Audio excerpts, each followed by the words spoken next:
Hello students, welcome to new session. आज हम solve करेंगे हमारे क्विज क्वेश्चंस को। तो जो क्लास 11 की जो क्विज आई हुई है उसके अंदर जो चैप्टर है वो है आपका centre of mass. Centre of मास से संबंधित सारे क्वेश्चन पूछे गए हैं। तो सेंटर ऑफ मास हम देखेंगे भी क्या होता है। सेंटर ऑफ मास होता है कि हर ऑब्जेक्ट के अंदर या उससे बाहर एक पॉइंट ऐसा होता है जहाँ पर अगर कोई फोर्स लगाया जाए तो वो वहाँ से कम्प्लीटली अप हो जाता है, उसको हम बोलते हैं सेंटर ऑफ मास। ठीक है, सेंटर ऑफ मास किसी भी बॉडी के सरफेस पे रह भी सकता है और नहीं भी रह सकता है। जैसे हम देखते हैं कुछ एक दो डेमोस, जैसे मैं आपको ये दिखा रहा हूँ कि आप ये देखो, एक ये लकड़ी का है, तो मैं इस पे यहाँ देखो, यहाँ उंगली लगा रहा हूँ तो ये ऐसे गिर रहा है, देखो नीचे, देखो गिर रहा है नीचे ऐसे में। लेकिन मैं इसको ऐसे अपनी उंगली को चलता चलता यहाँ पे एक पॉइंट पे आ जाता हूँ, यहाँ पे आ जाता हूँ। देखो अब ये बिल्कुल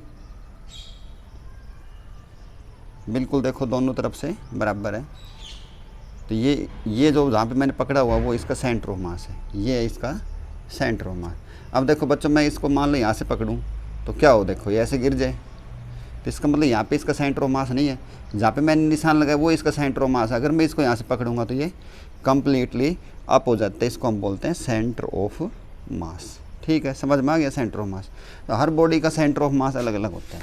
जैसे कोई भी और देख लो, जैसे ये पेन है, इस पेन का सेंटर ऑफ मास कहाँ मिलेगा? इस पेन का सेंटर ऑफ मास जो हैवी चीज़ है, मान लो इधर कोई हैवी चीज़ है तो बड़ी की तरफ होगा। तो इसको देखो हम थोड़ा इधर करेंगे। और हम जैसे खेत के अंदर फुहारा सेट भी उठाते हैं, तो जो फुहारा सेट होते हैं वो कैसे होते हैं? ये तो होते हैं सिंपल पाइप हमारा, इसको तो हम जब अपने कंधे पर उठाते हैं तो जैसे ही इसका सेंटर आता है हमारे कंधे के ऊपर तो ये कंप्लीट अप हो जाता है। लेकिन अगर इसके साथ यहाँ पे एक फुहारा भी जुड़ा हुआ हो, तो अब इसका सेंटर ऑफ मास ये नहीं आएगा, इसको हम थोड़ा यहाँ पे लगाते हैं। तो सेंटर ऑफ मास कहाँ पे शिफ्ट हो गया है? ज़्यादा मास की तरफ। ये छोटा मास है, छोटा मास का मतलब इधर का हिस्सा कम है, लेकिन इसकी लेंथ ज़्यादा दिखाई दे रही है। तो अगर दो बॉडी जुड़ी हुई हो तो ज़्यादा बड़ा मास है, उधर सेंटर ऑफ मास शिफ्ट हो जाता है। तो और देखते हैं दो तीन बॉडीज़ जिनके ऊपर सेंटर ऑफ मास आता है। जैसे इस प्रकार का कोई एक आयताकार कोई चीज़ है, ये रेक्टेंगल है, तो इसका सेंटर ऑफ मास कहाँ पे जाएगा? तो इसका सेंटर ऑफ मास वहाँ पे जाएगा जहाँ पे इसकी दोनों की दोनों डायगोनल्स कट करती है। जैसे ये यहाँ पे कट हो गया और ये यहाँ पे कट हो गया, तो ये है इसका सेंटर ऑफ मास। जहाँ पे इसके दोनों को दोनों डायगोनल्स मिले हैं वो है इसका सेंटर ऑफ मास। यहाँ पे अगर हम फोर्स लगाएंगे तो ये कम्प्लीटली अप हो जाता है, और ये देखो कम्प्लीटली अप हो जाएगा। तो ये सेंटर ऑफ मास होता है। इसी तरह ट्रायंगल का भी, तो ट्रायंगल का जो सेंटर ऑफ मास होता है वो कहाँ पे जाएगा? ट्रायंगल का जो सेंटर ऑफ मास जहाँ पे उसके तीनों मीडियंस काटती हैं, ये वाली फर्स्ट वाली होगी, ये सेकंड वाली होगी, ये थर्ड वाली होगी, तो इसका सेंटर ऑफ मास यहाँ होगा। तो सेंटर ऑफ मास की कहानी आपके समझ में आने लग रही है। उसके बाद जैसे मान लो कोई रिंग है, रिंग जैसे साइकिल का रिम समझ लो, तो देखो इसका सेंटर ऑफ मास तो कहीं भी इसकी बॉडी पर नहीं है, यहाँ से उठाएंगे तो भी नीचे गिर जाएगा, ये भी गिर जाएगा। तो इसका सेंटर ऑफ मास कहाँ पे होता है? इसके सेंटर में होता है। तो उसको कैसे आइडेंटिफाई करने के लिए, तो यहाँ पे अब देखो बीच में हम साइकिल के अंदर ऐसे ताड़ी लगाते हैं, पहियों में ऐसी ताड़ी लगाते हैं, और अब इसको हम यहाँ से उठाएंगे तो वो कम्प्लीटली अप हो जाएगा। तो सेंटर ऑफ मास किसी बॉडी के ऊपर रह भी सकता है, और बॉडी के अंदर भी हो सकता है, और बॉडी से बाहर भी हो सकता है। इसी तरह ही और देखो, जैसे इस टाइप की कौन होगी, इनका सेंटर ऑफ मास कहाँ पे मिलेगा? इसका सेंटर ऑफ मास मिलेगा, इसके अंदर एक धागा डाल लेते हैं। तो इसको जब हम इधर से उठाएंगे तो यहाँ पे जब धागा आएगा ना तो ये कम्प्लीटली होगा, तो वो होगा 3/4 पे। तो ऐसे सेंटर ऑफ मास हम निकालते हैं। तो सेंटर ऑफ मास समझ में आ गया आपके। अब देखो मान लो ये इसकी पोजीशंस हैं, सेंटर ऑफ मास की ये पोजीशन होगी, ये एक्स एक्सिस आपकी, ये वाई एक्सिस है। तो मान लो ये मैं कहूँ कि 2 मीटर पे है, तो यहाँ पे सेंटर ऑफ मास का कितना आ गया? यहाँ से यहाँ तक अगर मैं 2 मान के चलूँ तो सेंटर ऑफ मास यहाँ पे कितना आ गया? 1। इसी तरह ये भी कितना पे आ गया आगे, तो सेंटर ऑफ मास के कोऑर्डिनेट्स क्या होंगे? 1 1। तो इस प्रकार से सारे हमारे क्विज के क्वेश्चन पूछे हुए हैं। तो आपको थोड़ा कॉन्सेप्ट क्लियर हो गया, तब करते हैं क्विज के क्वेश्चन को सोल्व करते हैं। देखो भाई आगे क्या है इनमें। तो आपका फर्स्ट क्वेश्चन है कि where will be the centre of mass on combining 2 masses m and m, और m is greater than m। m बड़ा है m से, 2 मास मिला रखे भाई ऐसे ही। तो इसका सेंटर ऑफ मास कहाँ होगा? ये भी मैंने बताया था भाई, सेंटर ऑफ मास ऐसा पॉइंट जहाँ अगर ये दोनों बराबर होते तो सेंटर में होता, लेकिन अभी किधर शिफ्ट हो गया है, अभी ये बड़े की तरफ शिफ्ट हो गया है, तो इसका सेंटर ऑफ मास कहाँ पे मिलेगा, यहाँ पे मिलेगा। तो इसका जो आंसर होगा वो होगा बी ऑप्शन है, टुवार्ड्स एम। ठीक है, फर्स्ट क्वेश्चन कंप्लीट हो गया है। ये फर्स्ट क्वेश्चन का जो आंसर आएगा वो क्या आएगा, फर्स्ट का आएगा आपका B option, towards M, capital M की तरफ शिफ्ट हो जाएगा। और ये तभी हमने डेमो भी करके देख लिया है। नेक्स्ट क्वेश्चन है आपका, 4 particles of mass m, 2m, 3m, 4m are arranged at the corners of a parallelogram with each side equal to a. तो and one of the angle between two adjacent sides is 60 degree. तो the center of mass of the arrangement will be located at. तो देखो ये diagram मैं इसका बनाता हूँ एक बार, आपने इसमें 4 ऑप्शन भी दिखाई दे रहे हैं। तो बच्चों पैरेललोग्राम का जो डायग्राम मैंने बनाया आपके सामने देखो, इसमें क्या दिखाया है कि masses m, 2m, 3m, 4m are arranged at the corner of the parallelogram. ये पैरेललोग्राम के कॉर्नर के ऊपर रखा गया है, m जो है वो ओरिजिन के ऊपर और 4m इसके सामने है, और इसकी जो सभी साइड्स वो a के बराबर दी गई हैं, और ये एंगल है इसका 60 डिग्री। तो इसका centre of mass X Y plane हो गया। तो सेंटर ऑफ मास कहाँ पे होगा, तो इसका सेंटर ऑफ मास देखो, इसका सेंटर ऑफ मास देखो यहाँ पे आया है, और इसका सेंटर ऑफ मास यहाँ पे आया है। इसका ये एक्स कोऑर्डिनेट है, ये एक्स वाई निकालना है हमने। तो इसका आप देखो, इसमें थोड़ा आइडिया से ही निकलवा देता हूँ इस सवाल को। तो इसका जो है ना बी ऑप्शन सही रहेगा, बी ऑप्शन है 0.95 a, ये तो होगा आपका एक्स एक्सिस अंदर, और वाई में आएगा आपका √3/4 a। ठीक है, इनको आप एंगल के हिसाब से निकाल के सोल्व कर लेना, यही उत्तर आएंगे। नेक्स्ट क्वेश्चन है आपका जो थर्ड क्वेश्चन है। थर्ड क्वेश्चन के अंदर 2 ऑब्जेक्ट हैं 200 ग्राम और 500 ग्राम के, पॉजिटिव वेलोसिटी इतनी, और the velocity of their centre of mass is. तो बच्चों वेलोसिटी ऑफ सेंटर ऑफ मास होगी VCM। जब कोई बॉडी कंप्लीट मूव करेगी तो साथ के साथ सेंटर ऑफ मास भी मूव करेगा। तो VCM का फार्मूला होगा आपका m1v1 प्लस m2v2 बटे m1 प्लस m2। तो यहाँ पे m1 का काम दे रखा है आपका 200 ग्राम और m2 है 500 ग्राम। तो यहाँ पे मैं लिख देता हूँ 200, और वेलोसिटी दे रखी है इसकी 10I प्लस उसके बाद m2 है 500। तो आगे देखो इसके अंदर ये v का मान दे रखे है, ये वाला हमने यहाँ पे दोनों जोड़ दिए, 500 और 200 कितने हो गए 700, इनको अलग अलग गुणा करके खोल दिया, ये हो गया आपका 3500, ये 700 दोनों के बटे थे, काट पीट के हमने सोल्व कर दिया। तो इसका जो ऑप्शन जो है सी वाला ऑप्शन सही है, 5I प्लस 25/7j। तो फार्मूला था, आप इसको यूज़ करके इसको हम इसकी वेलोसिटी निकाल सकते हैं सेंटर ऑफ मास की। नेक्स्ट क्वेश्चन है, a circular plate of uniform thickness has diameter 56 centimetre, a circular part और 42 is removed from one edge, एक किनारे में से इसका 42 सेंटीमीटर के बाहर निकाल दिया। What will be the position of centre of mass of the remaining part. तो इसमें 4 ऑप्शन दे रखे हैं ABCD। तो इसको सोल्व करते हैं। देखो बच्चों, तो इसका डायग्राम बनाते हैं हम। देखो जो फर्स्ट वाला जो है वो दे रखा है आपका 56 सेंटीमीटर का है, इसका डायमीटर 56 सेंटीमीटर। तो इसका ये होगा सेंटर ऑफ मास। ठीक है, अभी मैंने बताया था। उसके बाद इसके अंदर से कोई 42 सेंटीमीटर का एक किनारे से कट कर दिया है। तो जब 42 सेंटीमीटर का यहाँ से एक किनारे से गोला काटा गया है, तो 42 वाले का तो कितना होगा सेंटर ऑफ मास। अगर मैं यहाँ से 42 करूँ तो ये 28, तो ये हो गया, देखो आपका 28 हो गया नहीं, ये 56 था। तो 42 वाले का कितना होगा 21, तो ये बच जाएगा आपका 7 सेंटीमीटर के आसपास। ठीक है, तो ये जो बच गई दूरी यहाँ से यहाँ तक का, ये गैप कितना आ गया आपका 7 सेंटीमीटर का। समझ में आया थोड़ा अच्छी तरह। हाँ, तो स्टूडेंट देखो इसको, ये हमने बना दिया इसका mass of the portion removed, कि उसके अंदर से जो ये गोला काट दिया गया है, ये जो गोला नहीं सॉरी सर्कुलर डिस्क जो काट दी गई है, उसका मास कितना होगा। तो देखो इसको हम एक एक नियम से करवाते हैं कि जब पूरा ये था एरिया, देखो ये इसका था, इसका डायमीटर था 56, तो इसकी रेडियस कितनी होगी 28, और इसका डायमीटर था 42, तो इसकी रेडियस कितनी होगी 21। ठीक है, ये 28 21 समझ में आ गया। देखो एक एक नियम से करते हैं कि जब एरिया था पूरा पाई 28 का स्क्वायर, यानी कि सर्कल का एरिया क्या होगा पाई r स्क्वायर। जब इतना एरिया था उसका मास कितना था m, जब 1 हो गया तो m बटे पाई 28 स्क्वायर। और अब एरिया कितना हो गया, देखो इसका एरिया जो इसमें सर्कुलर डिस्क काटी है उसका एरिया होगा, क्योंकि उसकी रेडियस है 21। तो पाई इंटू 21 का स्क्वायर यहाँ पे कर देंगे। तो देखो मैंने कर रखा है, तो जो कागज़ हमने बाहर निकाला है सर्कुलर, उसका मास कितना आ गया, इतना। ये कट पीट के सोल्व करोगे तो इतना आ जाएगा। बाकी कितना बच गया, बाकी जो बच गया इसका मास कितना है, एक में से ये घटा देंगे तो ये बच जाएगा इसका 7/16 है। तो क्लियर होगी यहाँ से। तो ये डिस्टेंस को हम ऐसे निकालेंगे, यहाँ से ये इतनी मास इंटू डिस्टेंस, यहाँ पे मास इंटू डिस्टेंस, मान लो वो जो उसका सेंटर ऑफ मास है वो एक्स पे होगा, तो इसको सोल्व करने के बाद आपका आंसर आ जाएगा 9 सेंटीमीटर। ठीक है, नेक्स्ट है क्वेश्चन नंबर 5।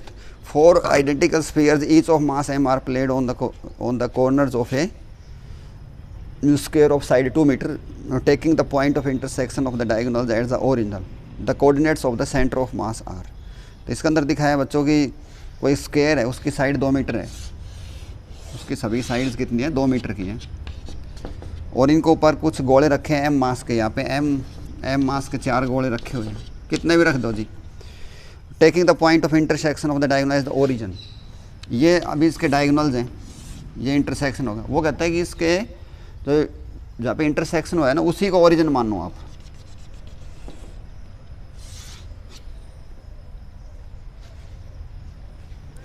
ओरिजिन इसी को मानना, ये वाला, ये ओरिजिन। तो सेंटर ऑफ मास के कोऑर्डिनेट्स क्या होंगे, यानी कि जब हमने स्टार्टिंग कहाँ से करनी है, स्टार्टिंग हमने इसकी यहाँ से करनी है, तो इसकी स्टार्टिंग यहाँ से करोगे तो क्या बन जाएंगे, 0 0। तो इसका जो आपका ऑप्शन बहुत ही आसान क्वेश्चन था, तो 5th का ऑप्शन आएगा 5th A। क्लियर हो गया। तो सेंटर ऑफ मास भी पता चल गया, स्टार्टिंग बता दिया था। नेक्स्ट है क्वेश्चन नंबर 6 आपका वेक्टर प्रोडक्ट संबंधित। तो ये क्रॉस प्रोडक्ट का क्वेश्चन बच्चों देखो, बोर्ड को पहले इसमें समझाऊँ तो मैंने एक पेज दिखाया है, जैसे हम पेज करते हैं ना, देखो यही रहा यहाँ सामने ये रहा। तो इस टाइप को हम पेज कसे कसते हैं, तो मान लो पेज के बीच में एक ऐसे होता है जहाँ पेज कस लगाया जाता है। तो इसके 2 पार्ट्स हो गए, इस वाले को मैं वेक्टर A बोल रहा हूँ, इसको B बोल रहा हूँ। तो जैसे मैं इसको जब A से B घुमाऊँगा, ऐसे देखो मेरा हाथ देखो, जैसे मैं इसको A से B इधर ऐसे घुमाता रहूँगा तो ये अंदर की तरफ जाएगा, यानी कि इसकी डायरेक्शन क्या होगी, उधर होगी।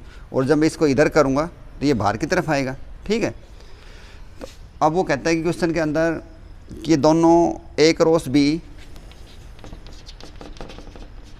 Is equal to B cross A। तो angle between A and B is, angle between A and B is, देखो जब आप A से B जाओगे तो ये वाला होगा, B से A आओगे तो डायरेक्शन क्या होगी, नीचे की होगी। अब देखो इन दोनों के बीच में एंगल कितना बन गया है, पाई। तो इसका जो सही ऑप्शन है वो क्या आएगा, C। छठे का आंसर है C, पाई का मतलब 180। तो नेक्स्ट क्वेश्चन अपना 7वां। देखो बच्चों इसको मैं सिखाता हूँ आपको कि वेक्टर A दे रखे हैं ये वाला, वेक्टर B दे रखे हैं ये वाला। मैंने वेक्टर के पीछे एक वीडियो बना रखी है, उसमें आई जे के समझा के रखे हैं। तो इसकी क्रॉस प्रोडक्ट निकालनी है। तो क्रॉस प्रोडक्ट निकालेंगे, कैसे निकालेंगे, पहले आई जे के ये यूनिट वेक्टर होते हैं, ये यूनिट वेक्टर लिख के फिर उसके बाद जो वेक्टर A के कोऑर्डिनेट से लिख दो 3 1 2, और इसमें लिख देंगे 2 - 2 4। ठीक है, उसके बाद कैसे सोल्व करेंगे, इस आई को लेंगे और इस रो को भूल जाएंगे और इस कॉलम को दबा देंगे। अब इसकी गुणा में से इसकी गुणा घटानी है। तो देखो कैसे करते हैं हम, ये हो गया आई, ये आई वाला हो गया। तो इसके बाद ये दब गया। अब आपको क्या दिखाई दे रहा, अब आपको दिखाई दे रहा तो 4 एकम 4, माइनस का निशान और उसमें से -2 × 4। तो ये हो गया 4 × -2 × 4। इसी तरह उसके बाद ध्यान दो, ये प्लस लेंगे, ये माइनस, ये प्लस, उसके बाद लिखेंगे माइनस का जे। अब ये वाली लाइन भूल जाओ और ये वाली लाइन भूल जाओ। तो कौन कौन से अक्षर दिखाई दे रहे हैं आपको, 3 2। तो इन दोनों की गुणा 2 दूनी 4 में से, इन दोनों की गुणा 4 × 12 में से हमने ये 4 कम करने। ठीक है, पहले इनकी गुणा होगी फिर इनकी गुणा होगी। उसके बाद के में आ जाओ, के के अंदर आओगे तो ये दब जाएंगे। अब कौन कौन से अक्षर दिखाई दे रहे हैं, अब पहले इनकी गुणा फिर उनकी गुणा में से इनकी गुणा हम घटा देंगे। तो आप जैसे सोल्व करके लाओगे तो उत्तर आ जाएगा। और इसका हमने तो मैग्नीट्यूड निकाल के दिखाना है, तो मैग्नीट्यूड निकालेंगे हम इनके जो कोफिशिएंट है, जैसे ये वाला 8 का स्क्वायर प्लस, देखो ध्यान दो प्लस का निशान लगाना है, लेकिन ये तो -8 था, -8 का स्क्वायर करोगे तो 8 का स्क्वायर ही आ जाएगा। इन तीनों में से मैंने ये कॉमन ले लिया, तो इसका उत्तर आ गया आपका 8√3। ठीक है, नेक्स्ट है question number 8। If A cross B is equal to vector C, A cross B is equal to vector C। तो ध्यान दो भाई, अभी मैंने पढ़ाया था, जैसे A क्रॉस B, ये हो गया आपका A, ये हो गया B, और ये आपकी A क्रॉस B। ठीक है, इसी तरह ये दोनों बराबर इक्वल वेक्टर वो होते हैं जिनकी डायरेक्शन सेम हो।